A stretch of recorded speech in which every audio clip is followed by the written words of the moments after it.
Pues después de esta elogiosa presentación, y antes de comenzar mi intervención, me gustaría transmitir mi gratitud a todos los asistentes, al Ayuntamiento de Pedroche y a todos los demás organizadores de estas jornadas por hacerlas posibles, pese a las difíciles circunstancias que hemos vivido en los últimos meses. También me gustaría dar las gracias a mis padres que están aquí presentes, a mi hermano que me ha ayudado, a los profesores Rafael Girón Pascual y Ángel María Ruiz Calve por todo el apoyo que han brindado, así como expresar mi gratitud personal al señor Francisco Carrillo por compartir desinteresadamente sus investigaciones conmigo. Me han sido de suma utilidad. Resulta un placer estar aquí, en esta ermita de Nuestra Señora de Santa María, bajo la soberbia torre de la parroquia de Pedroche, de la que celebramos su 500 aniversario, en esta arquitectura que resume la esencia a la que esta villa da nombre, de la esencia de la comarca a la que esta villa da nombre. Así pues, voy a hablaros del estado de la vida urbana de Pedroche a mediados del siglo XVIII. Ciertamente, parece un tema un tanto áspero, así que intentaré hacerlo lo más ameno posible. He querido ilustrar esta primera diapositiva con el mapa que elaboraron los jesuitas en la primera década del siglo XVIII, donde aparece en el centro, así todo yo, la villa de Pedroche, acompañada por el resto de las 7 villas a las que brotaron de ella. Pues esta comarca, sin Pedroche, no tendría sentido. He organizado mi ponencia en 4 puntos. En primer lugar, hablaré de las fuentes que me han servido para realizar mi investigación. Después, pasaré a plantear mi hipótesis sobre el núcleo urbano de Pedroche en el siglo XVIII, para después continuar con un análisis demográfico y de la propiedad del mismo. Además, para finalizar, expondré una serie de conclusiones que he extraído de toda esta investigación. Así pues, doy paso con las fuentes. Al realizar un estudio de carácter urbanístico, se manejan una cantidad de datos muy diversos y de muy variada procedencia. He querido englobar estos datos en 2 grandes grupos, según su naturaleza: fuentes documentales y fuentes gráficas. Voy a empezar hablando de las fuentes documentales. Sin duda alguna, la fuente más importante para estudiar la propiedad constituye el registro de la misma. Sin embargo, esta tiene el inconveniente de que únicamente se limita a los últimos años del siglo XIX, siendo imposible encontrar registros más antiguos a la segunda mitad del siglo XIX. Así que, para realizar investigaciones más antiguas, tenemos que recurrir a otro tipo de documentos, ya sea contratos de compraventa cuando se escrituraban, hipotecas, obligaciones, u otras como pueden ser testamentos, arras y dotes, y documentación de la más variada, donde pueden aparecernos datos tales como las dimensiones de un inmueble, quiénes son sus propietarios, los linderos que tiene, que sin duda son muy importantes, no tanto por su carácter individual, sino cuando se realiza la investigación y se procede a una contrastación de datos para situar una parcela en el tiempo con un propietario concreto, unas dimensiones terminadas y unos linderos específicos.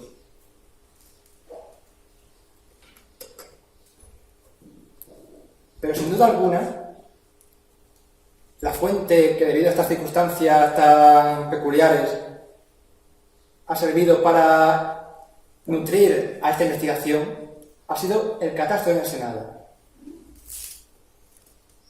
¿Y quién era Ensenada? fue este hombre, que aparece aquí en su retrato, muy guapo con su vestimenta dieciochesca, fue el ministro de Hacienda de Fernando VI.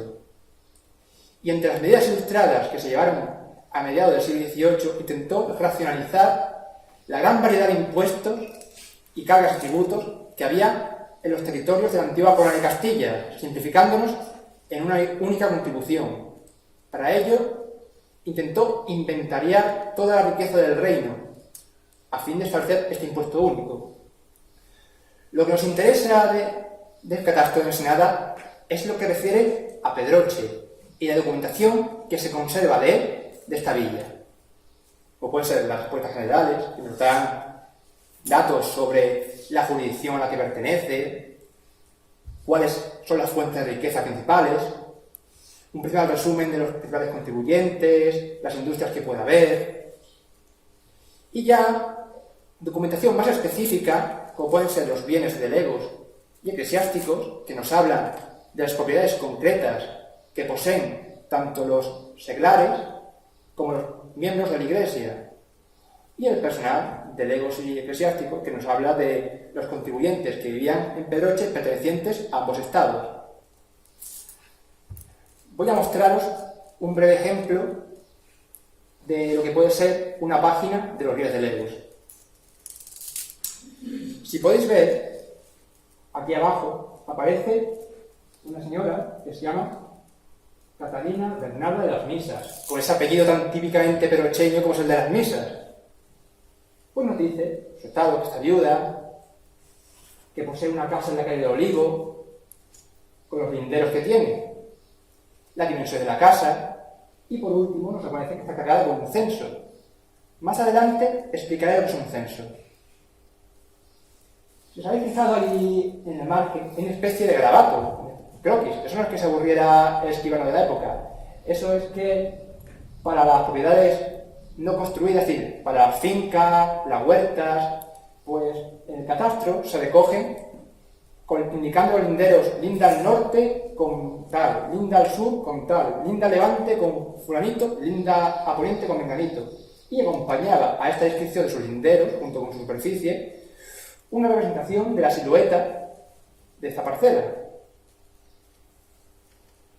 También, para complementar estos estudios y poder identificar las calles antiguas con las modernas, he utilizado el registro fiscal del siglo XX, de 1920, de la década, y los amillanamientos del siglo XIX. Pasamos ahora a las fuentes gráficas.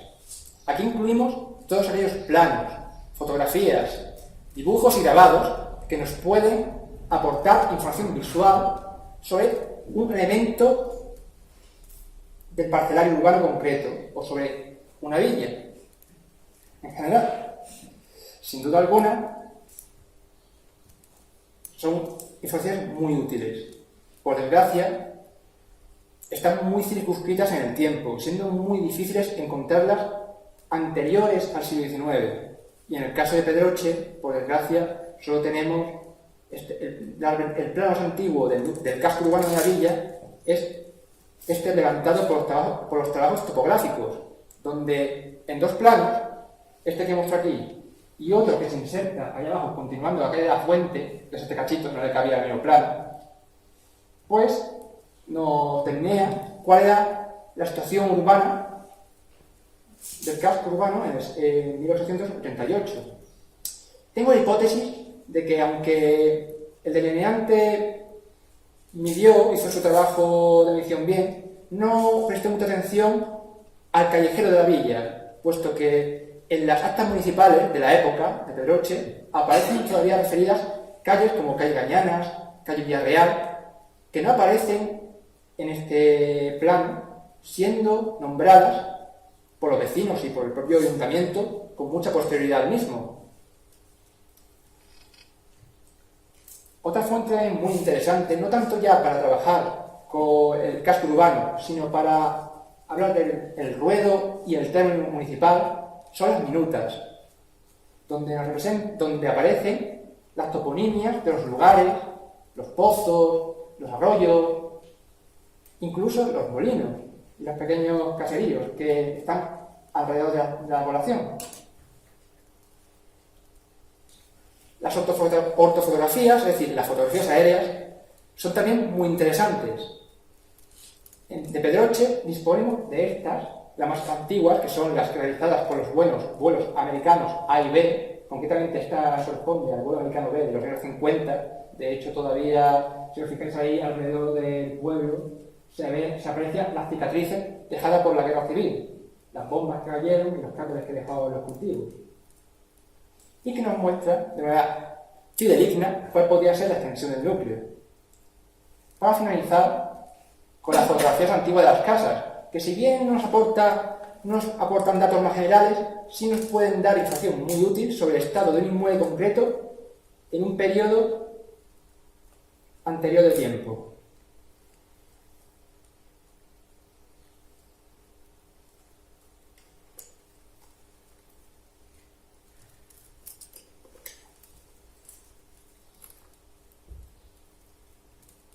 Os preguntaréis por qué cuando he querido hablar del núcleo urbano de Pedroche en el siglo XVIII he puesto esta imagen actual de la villa. Pues es una respuesta sencilla. Mientras que en los documentos antiguos, cuando tratamos temas económicos, de genealogía, podemos irnos a documentación antigua directa y tratar con precisión el tema, al carecer de las fuentes precisas en el tema urbanístico, nos es imposible proceder a una restauración en el pasado, sino que tenemos que proceder a una reconstrucción, o mejor dicho, una deconstrucción desde el presente tirando atrás en el tiempo. Por eso, en este tipo de plan, podemos señalar con mucha precisión cuáles son los llenos y los vacíos urbanos, qué está construido y qué no está construido dentro del casco de la villa. Sin embargo, en el siglo XIX, como habéis visto en el plan anterior, o en el siglo XVIII, del que no hay ninguna representación, es imposible trazar con tanta precisión los llenos y los vacíos. Por eso, he levantado una hipótesis de evolución urbana a partir del siglo XX-XXI hasta el XVIII, que es aquí presente. Por supuesto, no tiene la precisión y detalle del XXI. He tenido que rellenar muchos vacíos urbanos de los que no sabía con precisión cuál era su superficie o si estaban o no construidos. Pero la villa, al haber tenido ese pasado esplendoroso y tan poblado durante los siglos XV y XVI, y haber sufrido la posterior decadencia demográfica, no ha experimentado un crecimiento excesivo, puesto que, digamos que ya estaba construido y lo que hizo fue vaciarse y después volver a llenarse. Los últimos crecimientos más destacados son llevados a cabo en el siglo XX, sobre todo en la zona de las tenerías y las prolongaciones de las calles de la Fuente, y el relleno de algunas calles, sobre todo las que llevan a la plaza de Ejido y la calle Herrero, que se han ampliado. Son un crecimiento que no es destacado debido al proceso que he explicado con anterioridad. Pero vamos a centrarnos en el Pedroche del siglo XVIII, ya sé cuál os interesa. Y para ello voy a intentar hacer una reconstrucción del patrimonio que se conserva y del cual algunos que se han perdido he intentado localizar. Espero que mis hipótesis puedan estar acertadas. Por supuesto, aquí vemos el convento de las Concepcionistas, la iglesia parroquial, la ermita de Santa Lucía, esta misma ermita de Santa María y las casas consistoriales, que eran las mismas de la época, pese a la reforma que han sufrido anteriormente.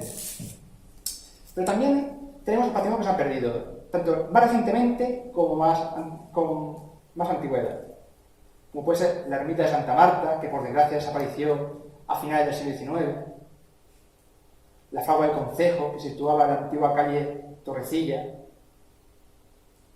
las carnicerías públicas, el Pósito y el mesón del Concejo, que se situaban contiguos al ayuntamiento y la plaza, y la cárcel real, que se situaba en la antigua cárcel del Mentidero, justo al lado del ayuntamiento. Ahora voy a proceder a una reconstrucción de la toponimia del parcelario de esta época. a partir de los datos de catastro del Senado. Así que si tengo algún tipo de error, se debe a que únicamente he podido consultar una fuente. Así que espero que me disculpen si me equivoco en algún punto. En primer lugar, empezaremos por la calle de Herrero, conocida, la calle del Olivo, la calle Miguel Ruiz, la calle del Barrio, con la placeta del Barrio, la calle del Hospital, que ha cambiado su trazado muchas veces, y ahí tenía una placeta que se llama Placeta de las Monjas, la calle Damas, la calleja de Delgado, la calle de Iglesia, la calle Santa María, con la calle Alta y Baja de Santa María, la calle del Torrejón, que es la calle del Torreón, la calle Nueva, la calle del Cerro, cuyos callejones se llama, adquieren la misma nomenclatura, con la plaza de Ejido y la calle de Ejido, junto a la calle San Gregorio, la calle Real, que conserva las mismas nomenclaturas que actualmente, o la calle Torrecilla, que es donde mencionaba que está situada la Fábrica del Concejo, la calle del Cirio, con el callejón del Cirio, la calle Empedrada, la calle Gañanas, la calle Villarreal, la calle Antón Gordo, la calle de Santa Marta, que era mucho más grande de la que es actualmente, con la plaza, la calle de la Fuente, la calle Hidalgo, que también cambia bastante su recorrido, la calle del Botico, con la plaza del Botico, y que salía a la calle del Morconcillo, que se llama así. Bueno, la calle de la plaza, donde están todas las dependencias municipales del concejo, la calle del Mentidero y la calle de la Tercia. Aquí vemos un breve esquemita de las calles que han mantenido en amarillo, están representadas aquellas que han cambiado su toponimia, y en blanco aquellas que han conservado. Obviamente no conocí el recorrido exactamente, sino que he puesto parte del recorrido de la calle que coincide, porque muchas ocupan varias calles y no es práctico para la presentación. El Cerro, el Doblas, Miguel Ruiz, del Barrio, el Barrio, del Hospital, que es Francisco Botello, la calle Nueva, la calle de Pozo Blanco, la calle de la Plaza, que son las plazas de Siete Villas, el Mentidero, que es Mencía, la calle de Delgado, la calle de Oñora, la calle Torrecilla, que se llama Virrey Contreras, el Botico, Callanas, que es Méndez Pelayo, la Fuente, que es la calle llena de Córdoba.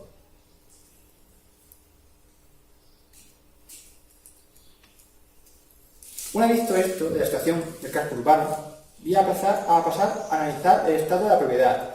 Para ello empezaré con un pequeño análisis demográfico, aunque no me centraré mucho en esto porque las causas de la decadencia demográfica ya los profesores Rafael Girón y Ángel María lo explicaron con mucha profundidad el día de ayer.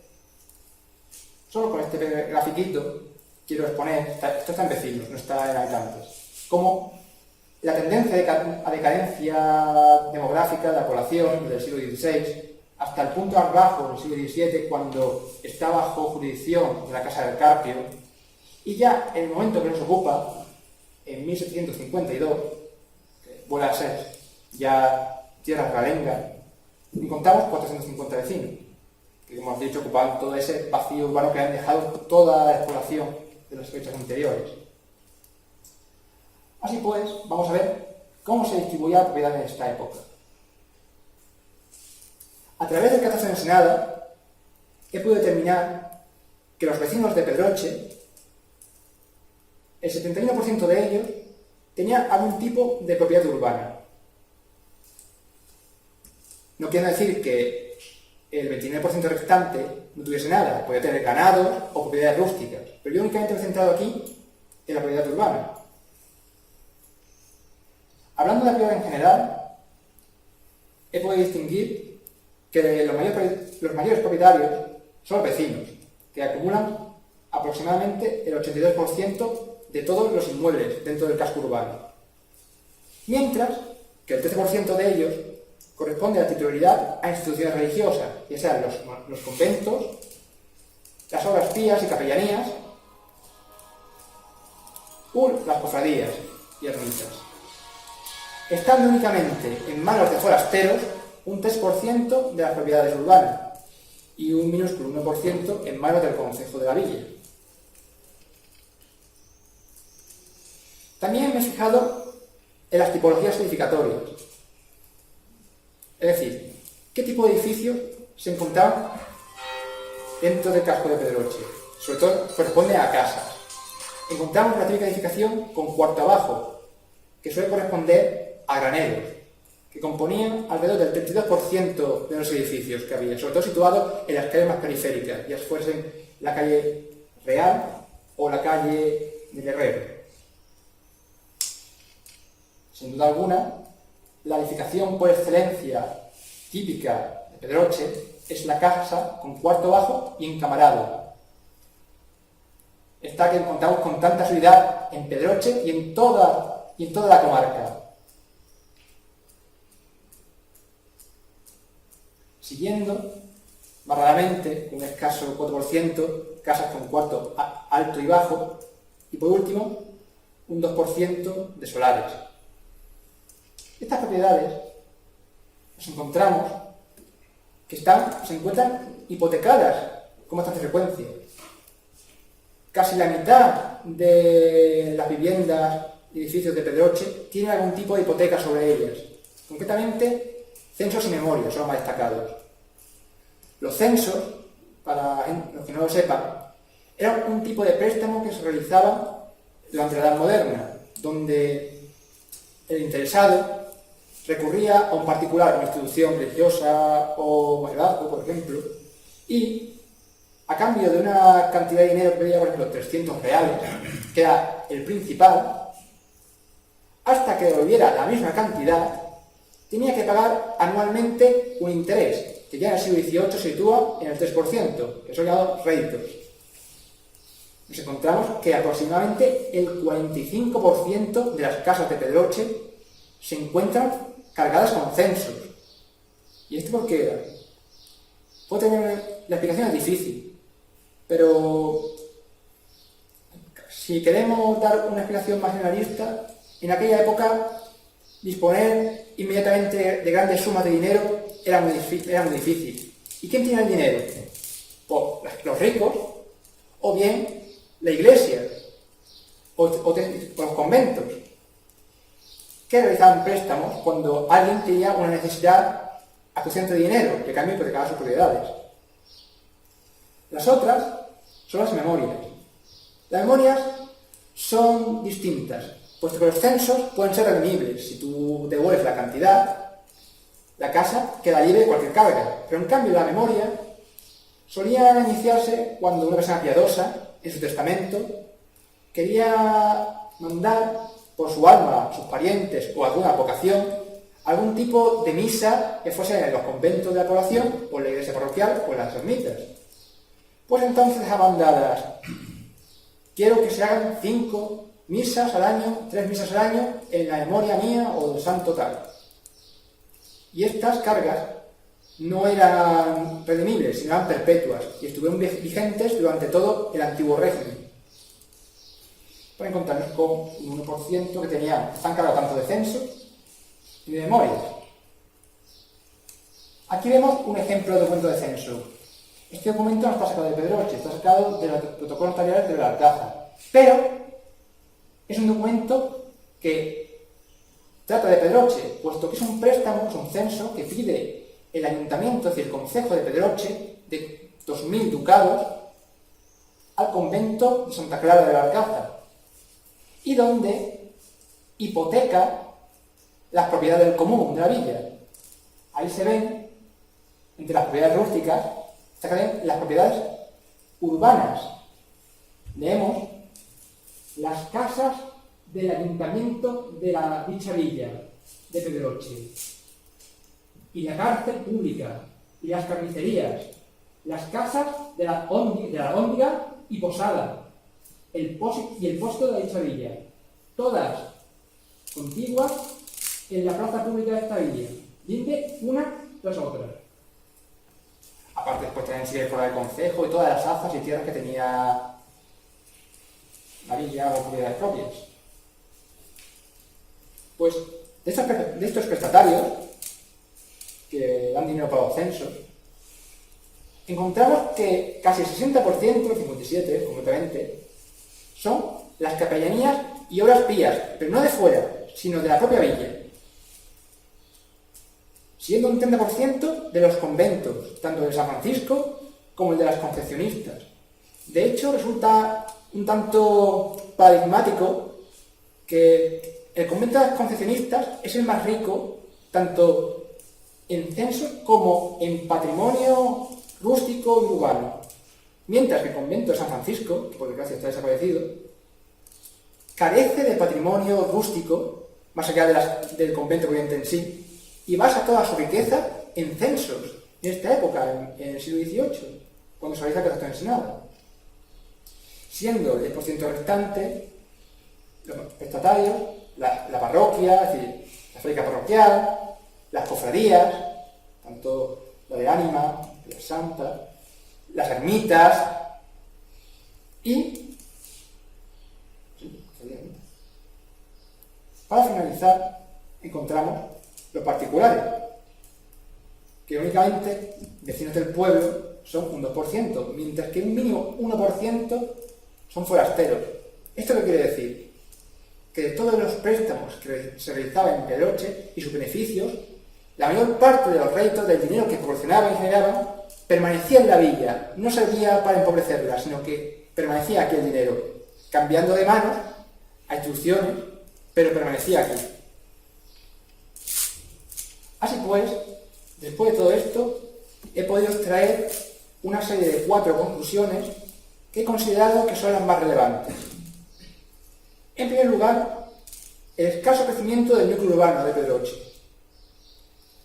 justificado por el proceso de decadencia demográfica que dejó un inmenso casco urbano despoblado y que tardó mucho tiempo en volver a llenarse de gente.